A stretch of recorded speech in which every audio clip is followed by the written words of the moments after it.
Pong alas 6 ng umaga, nakalabas na po ng ating Philippine Area of Responsibility itong si Tropical Depression Mirasol at ngayon nga po ay nasa layong 395 kilometers sa kanluran ng Calayan, Cagayan. Ito pa rin ay nakakadala ng maulan at maulap na panahon dito sa may Ilocos Region, pati sa may Cordillera Administrative Region at Cagayan Valley. Dito rin po sa may Zambales at Bataan yung mga kaulapan itong Tropical Depression Mirasol ay magdadala rin po ng makulimlim na panahon at kalat-kalat na mga pag-ulan kaya't posible pa rin yung mga flash floods at landslides sa mga nabanggit na lugar.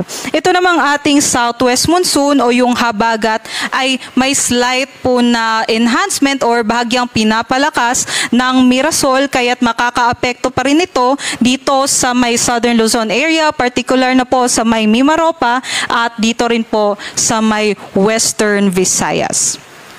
Sa atin nga pong pagtaya ay kikilos nga po itong si Mirasol sa pa-northwestward na motion at habang nandito po siya sa may Luzon Strait ay posible nga po mag-intensify pa bilang isang tropical storm category.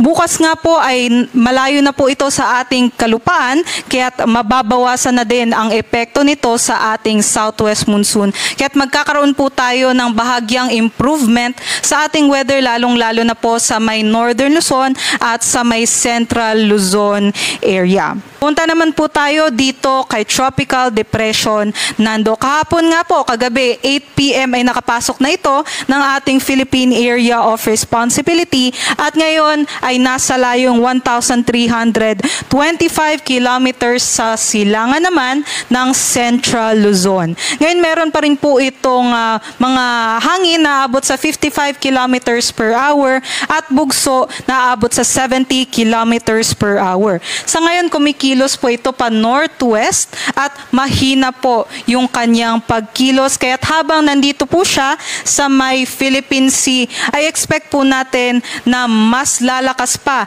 itong si Tropical Depression Nando.